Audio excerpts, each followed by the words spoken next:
Here we go. Hi, everyone. I'm Donna Chacko here with Serenity and Health. And once again, we're doing a pop-up conversation. And as some of you may know, this is a series of informal conversations that I've done with folks whose personal or professional life in some way or another has demonstrated a connection between faith and health. And it's a broad topic, and that's what makes it kind of fun.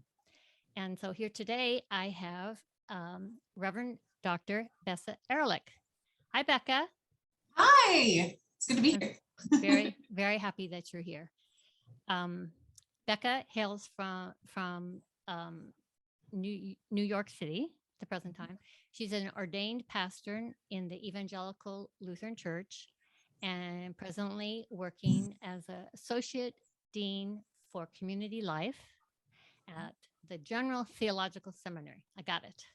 All right. And the reason we're here is because she has an interest in, and I guess you could say she's an expert in something called Christian Minimalism. And she has a website by that name, Christian Minimalism.com. And even cooler than that, she has a new book that came out last year called Christian Minimalism, Simple Steps for Abundant Living. By the time we're done, I'm going to be able to say that word perfectly. You'll get used to it. You'll get used to it. Yeah, right.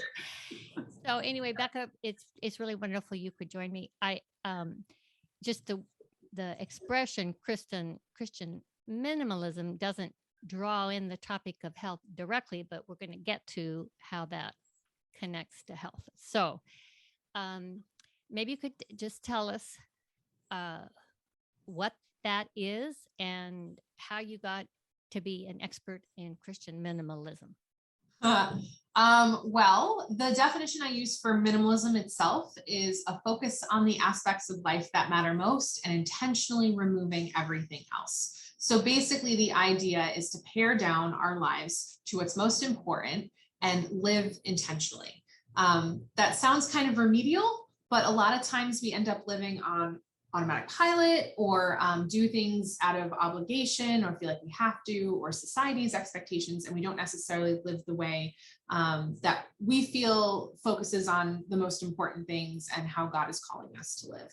And so when you connect that to Christian faith and spirituality, that becomes Christian minimalism. And so in Christian minimalism, obviously, God is first and foremost as one of the things that matters most. And then we go from there to pare down our lives so we can live more intentionally. Okay. That sounds good. Challenging, maybe, but good, right? Yes. Now, I have your book here, but it's in a Kindle, so. Yes. The cover went away. Let me show everybody the cover. Just a second. So that's. There it is. That's the book. Now, I know that some of the chapters kind of go fairly specifically in directions of health. Mm-hmm. So maybe you could concentrate on, I mean, you have to talk about the whole thing in context, but why don't you talk a bit about it and then move us in the direction of what it has to do with health? Yeah. So it really, because you're paring down your whole life, it really has to do with all aspects of life, right? I think most people equate minimalism with decluttering. And that's a portion of it, but it's not the only thing. And when people think of decluttering, they usually think of things, stuff. That can be an aspect of living as a minimalist, but it's not the only thing. And for one, I'll just go over the whole thing about decluttering versus minimalism. Yes. No, that would be very helpful. Yeah, this is one of the first things I usually do with folks, because when they hear minimalism, they think, oh, I have to get rid of a lot of stuff. And that's not necessarily true. It could be. For some folks, that's one of the things that is getting in the way of them focusing on what's most important, in which case, yeah, it makes sense to start with stuff. But in the decluttering movement, the goal in itself is to just get rid of stuff and that's it. Whereas in minimalism, you're paring down everything in your life. It's not just stuff. And also, like, you're also looking at why you accumulated all these aspects of your life in the first place that are not serving you well, and doing the work on yourself to make sure that you're not going to accumulate them in the future. So decluttering is just like, I'm going to get rid of a bunch of stuff and that's it. But like, you're probably going to accumulate it again because you didn't figure out why you did it in the first place, and you want to live differently in the future.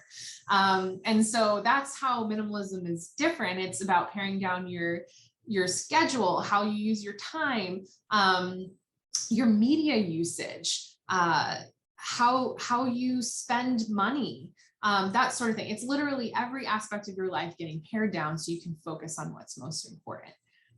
So with all of that said, one of the big aspects of minimalism and Christian minimalism is the idea of self-care.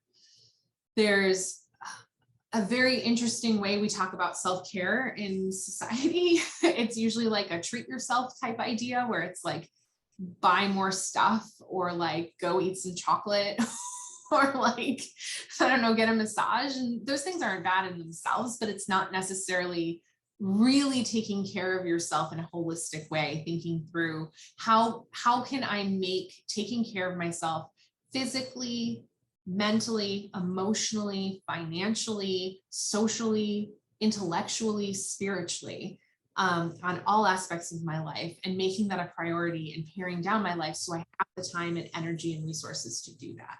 So that's one of the big ways it's connected to health, is by making sure we're actually taking care of ourselves and making all aspects of our health a priority.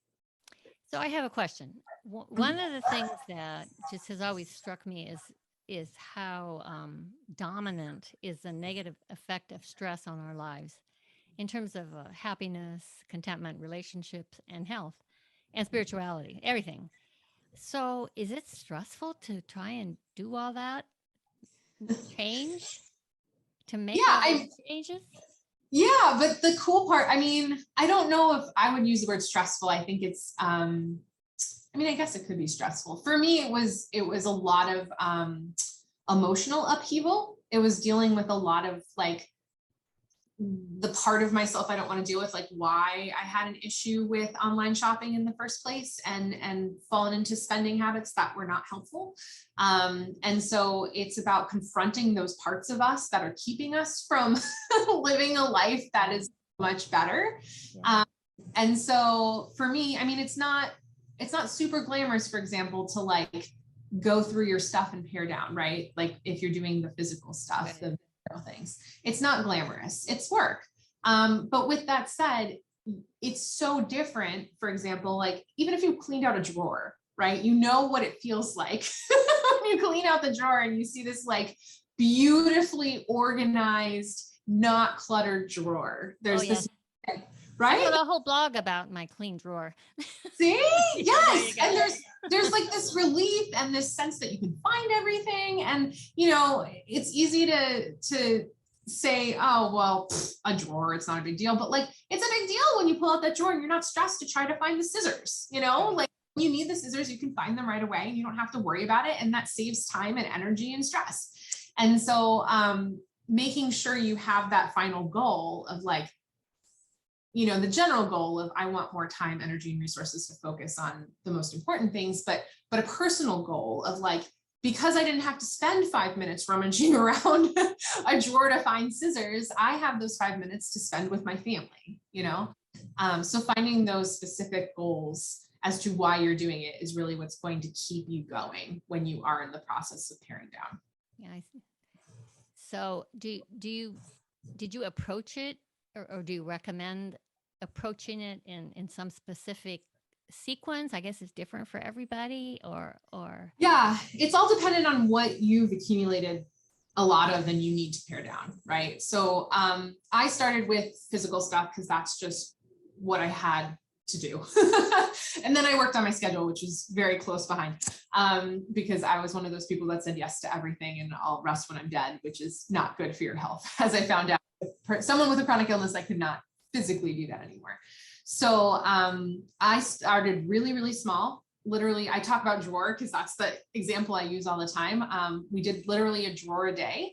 So it was like, 10 to 15 minutes maybe. And it was easy. It was quick. I saw results right away, and it helped encourage me to continue doing the process. And then when I say we, sorry, I should have explained, my husband Will and I did this together. Okay. And then, when we had more time, we tackled the bigger projects. So for example, when we started this minimalism journey, we had a storage unit outside of town that was what they call high and tight, which means there's stuff all the way to the top and all the way to the floor and all the way from one wall and all the way to the other wall. And so like, even if we wanted to access anything, we couldn't, because everything would fall down on us and kill us. So we spent multiple Saturdays just going over there and just going through stuff and throwing stuff out, donating it. I think we donated about 95% of the stuff, and anything else that was, worn out or not in good shape, we threw out. And so doing it gradually, like doing the small things during the week and then doing the bigger projects on the weekends, was really helpful for us to get progress. So we got rid of 60% of our stuff in 6 months. That's a lot. It was a lot.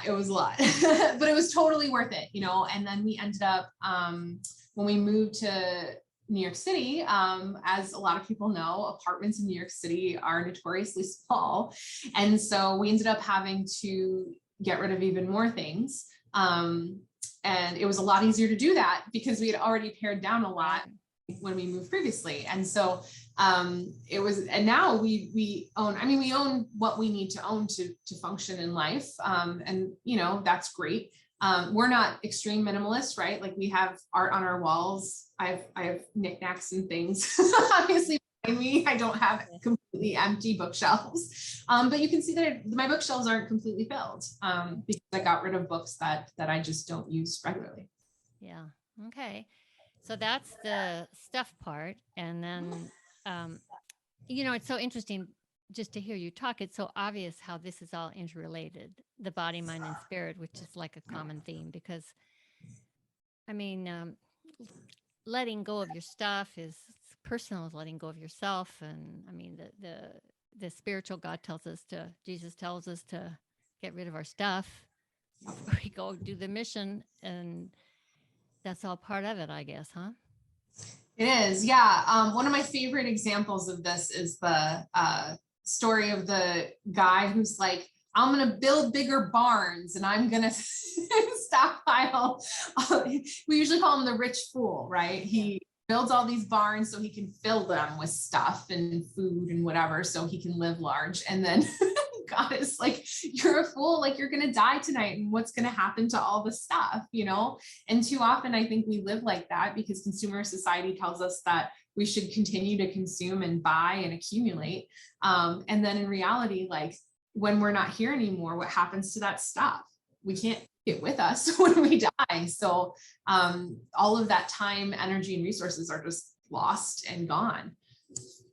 Once you got rid of the stuff, did you feel that opened your heart and soul? Did that in itself make it easier to do the spiritual and then the health changes? And can you tell us how that worked? 100%. Yeah, well, it kind of, yeah. Well, it was gradual because as we did it, we had more time to do stuff. I found that, so one of the things that we don't talk about a lot is the fact that when you buy something, it's not just about the money of buying it, but then it's also the time and energy and possibly money to upkeep it. And so I don't think Americans realize how much time we spend upkeeping our stuff, like organizing and reorganizing and whatever. I'm not talking about decluttering. I'm talking like, just like moving our stuff around or like refurbishing or, all those things. Like, I know I have friends who every weekend they spend time in their garage, like reorganizing things or moving things around or whatever. And we don't necessarily think about that. And so when I had less stuff and I didn't have as much upkeep, I was able to use that time for things that were healthier for me. So I walk a lot more than I used to. Well, in New York City, you do anyway, but I'm much more aware of my need to physically move my body more, which is for those of us who have desk jobs, that's something that it's good to be able to have that time to do. More time with God, obviously. I have more time for prayer and reading scripture, and having those spiritual conversations with other people. I have more time for reading and learning and spiritual growth. I have more time with my family and friends and loved ones, which was my personal goal in all of this, was to really spend time with folks I love. Because when people die, they don't usually say, I wish I worked more. Right. Usually say, I wish I spent more time with loved ones. That's usually the thing I say. So did your health habits change? And was that, I mean, that would have to be a very intentional kind of thing, I would imagine. But tell us about that. Yeah, so I alluded to this previously. So I have a chronic illness. And so I think often people who don't live with illness think that they have infinite energy and the ability to do everything, which even, folks who don't live with illness, that's not the case. You don't have an infinite amount of energy. At some point, you're going to have to rest. But that's especially important for folks like me who live with chronic illness. And so it really was a no-brainer to live this way, because I'm living more intentionally and thinking through how I'm using my energy and my time, because I just can't do everything. It's just not possible. And being aware of what time obligations I say yes to, for example, or days that I have a lot of stuff, being intentional about the next day, maybe being a little less structured, so that I have that space for my body and my spirit to renew itself, so that I don't get burnt out and I don't trigger my chronic illness, those sort of things. Mm-hmm. So I found that I have to be way more intentional about that than I used to be. So I can see pretty clearly how it would evolve into more time, like to walk and exercise. Mm-hmm. I'm trying to think how it specifically relates to how it could encourage eating more healthily, which is, of course, another huge problem in our society. It is. Actually, that's a great question. Yeah, that's a great question. Actually, there was a guest post on my blog recently, which you said was ChristianMinimalism.com, where someone wrote about how Christian minimalism helped them overcome food addiction, and how paring down the types of foods that they had in their house and available to them helped them make healthier choices and not overeat. Because especially in America, actual serving sizes are not what's usually on our plates. Our plates are usually like 3 or 4 times more than what serving sizes are actually set to be. So yeah, it can definitely help with that, because this concept of paring down and focus on what's most important helps us think through, like, what are healthy choices when we eat and how can we make sure that we're making them. Yeah. I mean, one of the big things I would think, I don't know if you found this, cooking proper meals with real food instead of prepared foods or takeout takes time. It does. And preparation and planning. I mean, there's ways to do it with little time if you make simple foods, and that's what we encourage. But anyway, like 1 pot of beans.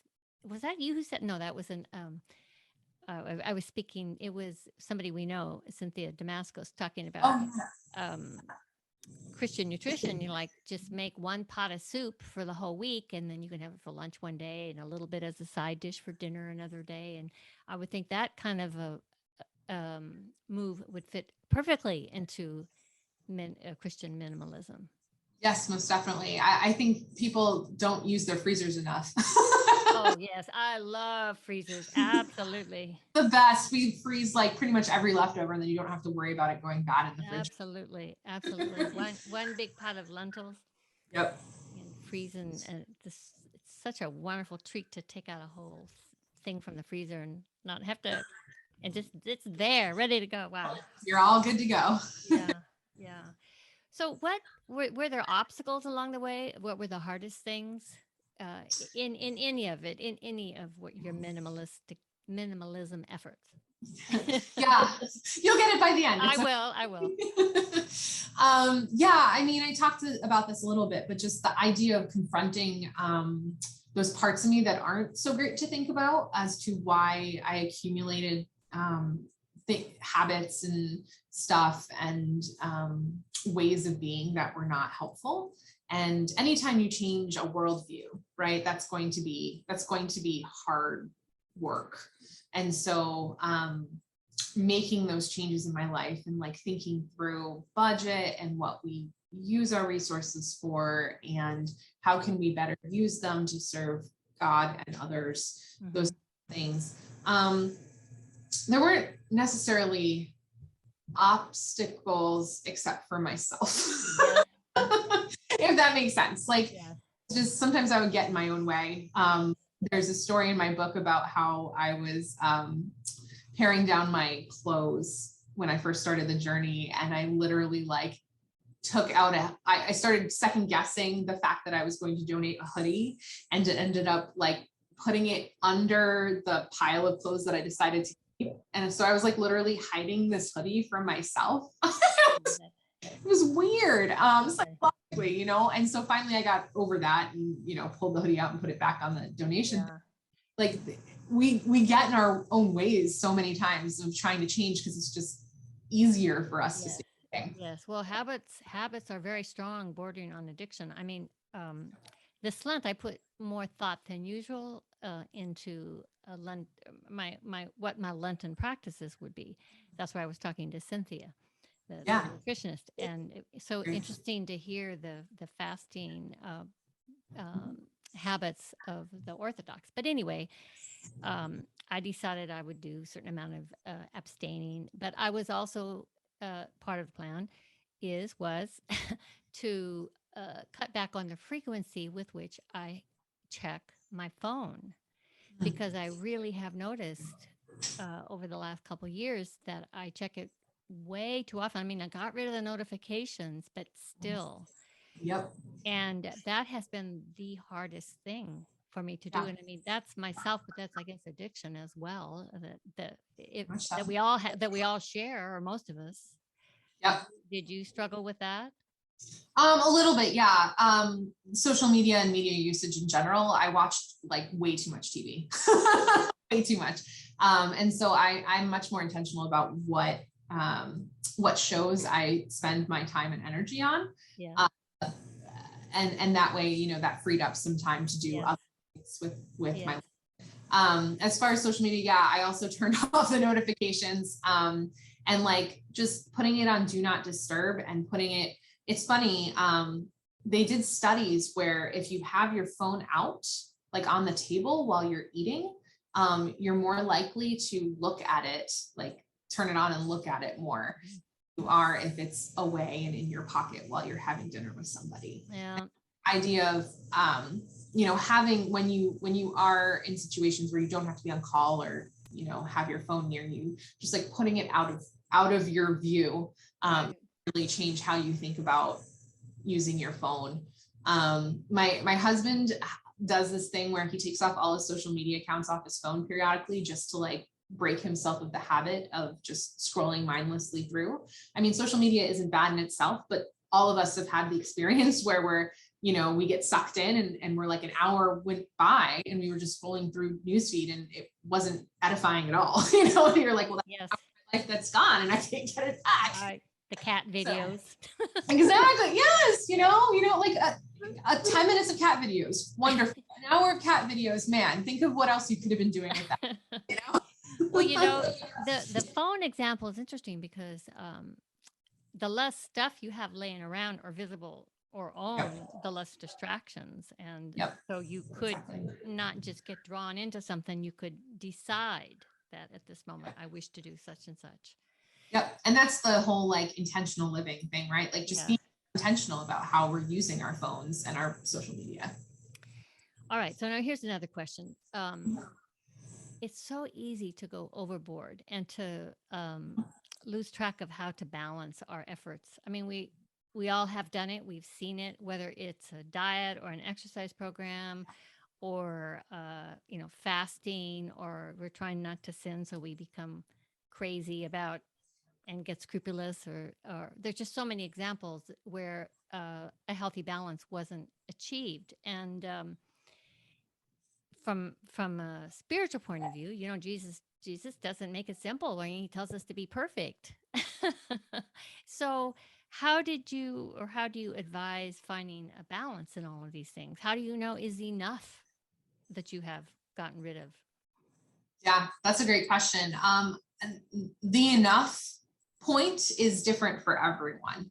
And I always say that, because I think it's so easy to make these arbitrary statements of like, someone who's Sean Minimalist may have said, who's famous, may have said, like, don't own more than 30 books, and I think that's unhelpful because like, I work in higher ed. I teach. And so I'm clearly going to need to own more than 30 books. That's just Right. that's not possible for me because of what I do in life. And so finding for yourself what your enough Right. is what's important. And I know people like to have like hard and fast rules, but minimalism is so contextual. It's so about where you are in your own life that you can't really say this is how a minimalist lives. A bachelor is going to live as a minimalist differently than someone who's married and has children. It's just going to look different, and that's okay. Right. Right. Do you have any regrets about any of your efforts toward minimalism? That's an interesting question. I don't think so. I definitely enjoy life more that I live this way. It's funny because when people hear minimalism or Christian minimalism, they think like no joy, like no color, no joy, boring.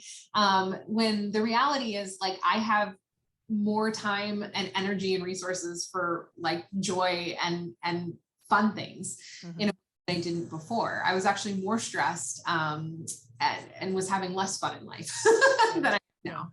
So no regrets, I think. Well, it seems like if one goes at this prayerfully, slowly, without peer pressure, that it should give you more, I would think, more time and more peace. I mean, I can see how it would work. Um, One thing that I think has to be just brought up briefly, if we're going to talk about minimalism, is Marie Kondo. Kondo, how do you say her name? And I was thinking Yes. about her because one, I thought I would try her method of this is decluttering. Mhm. And she says to pick up each item and see if it gives you joy. And Uh-huh. that's what you keep. But I mean, I don't have my stuff doesn't give me joy. Am I weird? I don't have, I can't, I mean, whether I keep it or not, it's a, what do I need it? There's very few things I own, very few that give me joy. Mhm. So I don't understand that. Yeah, Nor, if I may say, have I ever in my whole life folded my underwear. I can't imagine. So I would flunk. That's funny. Well, actually, it's funny you mentioned Marie Kondo because she was the one who said you shouldn't own more than 30 books. I knew she was. That's why. But when you said joy and you said the books, I go, we got to go there. Plus, everybody is curious. You're talking about minimalism, and she's famous for minimalism, so we got to address it. Yeah, no, Marie Kondo comes up a lot in my conversations. I have thoughts about Marie Kondo. There's some good things about her. The fact that she's pointing out the fact that we have excess in our society typically, and that we need to do something about that is really great. I love that she highlights that. I love that she's a female in her field and an expert.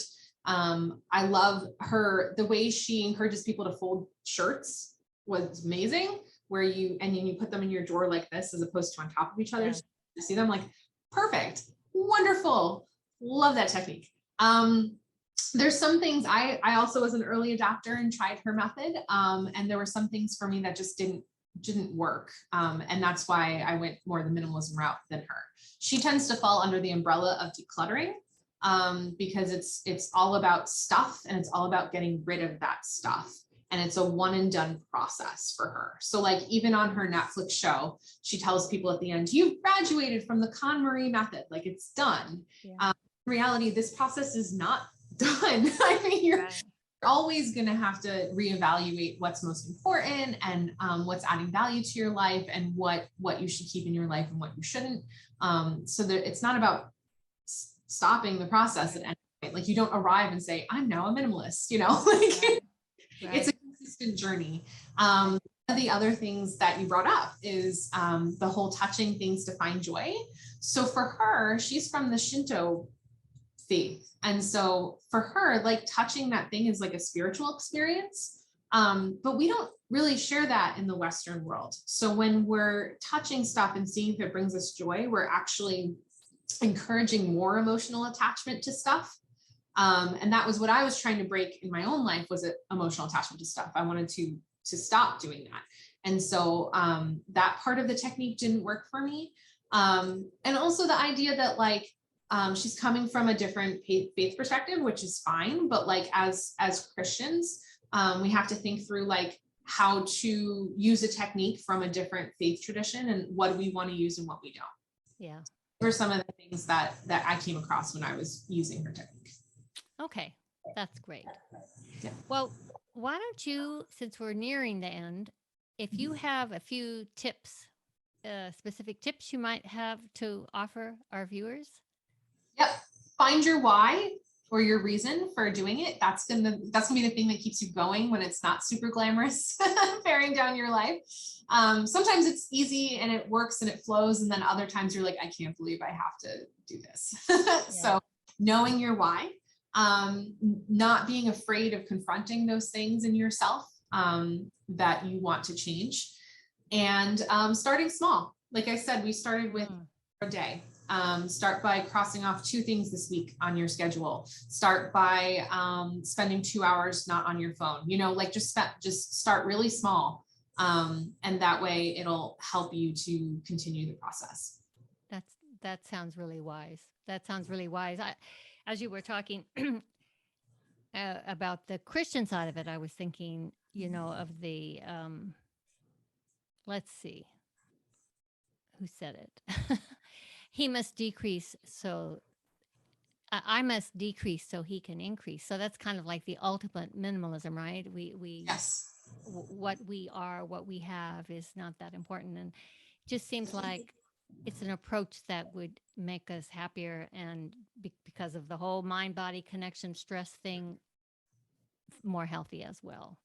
Definitely. Very cool. And I truly believe Jesus is a minimalist, you know. Oh, yes. And he obviously taught not to focus on, you know, money and possessions and other things that were getting in the way of focusing on God, and those most important things. Mm-hmm.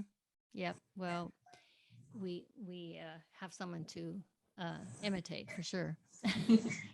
I'm going to show you all on the show notes Becca's website, how to get her book, anything else you want me to put on there for reference. If you sure, you can let me know. Yep. Social media stuff would be great. Okay, perfect. And you know, if you have questions or if you think if you have any confusion or comments or personal experiences, we would both Becca and I would love to hear from you, really, because it's kind of fun to label this process as minimalism. It's a little easier to talk about when you have a label and you can call it something and talk about it. So anyway, we all have our challenge in front of us. So everyone, thank you for listening to this video, and thank you especially Becca for joining me today. It was really very interesting, and I'm so glad you came. Yeah, thank you. Have a great day. Yeah, you too.